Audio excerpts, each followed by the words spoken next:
Today I was doing a bit of maintenance on the Spec Corvette and figured I'd take a minute to highlight a Spec Corvette legal modification. It's listed in the rules as the zip tie flip modification. And when I built this car originally, I had no idea what that was. And I was several races in before somebody pointed out to me that I had done it wrong. So I figured I'd go ahead and highlight it here. What I did here is I went ahead and threw the stock air assembly more or less in place just to highlight the differences. So essentially from the factory, we've got this exterior housing here that covers up the air filter, which the air filter is facing up in this assembly, right? So what we're going to do is actually ditch this guy. So I'll just go ahead and pull this apart and highlight some of it. So everything's just loosely assembled. So we're going to go ahead and pull out the filter, right? And we're gonna get this guy out of here, right? That's the cover part, and the cover part is not going back in. Over here, we have the actual filter that I run. So I've got a K&N filter, although it can be any, recommend any gauze type or K&N style filter.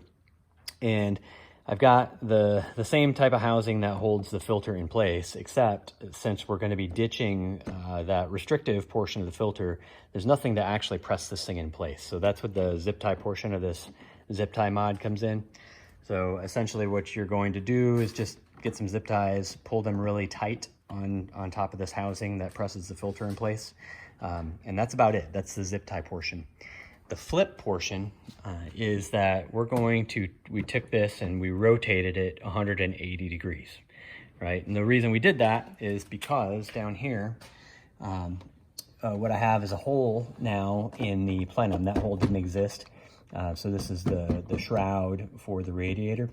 And this hole is exactly the size of this air filter housing. I shouldn't say exactly because it's actually following this guy right here, right? So what happens then is this guy fits into place down here and slides in, and that way it's able to pull in cold air from the radiator plenum.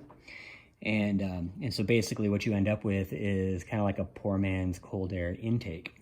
So it's essentially a free modification that gets you nice cold air coming in from the outside of the car. So there are a couple tips that I would recommend though. So one is when you cut this hole, don't cut it too big. If you cut it too big, then what ends up happening is the air filter will drop down inside of there with pressure, and it can actually block the flow of air to the radiator. So that can cause you to overheat. So you want this hole to be just right so that the air filter sits in there but doesn't drop through. The other thing that I would recommend doing, so in my case, I went ahead and put in 2 nutserts here, right? So one on each side, and that allowed me to, if you can see it, it's out here, that allowed me to put a couple of holes. Let's see, there's one right here and then one on the other side, to go ahead and bolt the front of that down to the radiator shroud.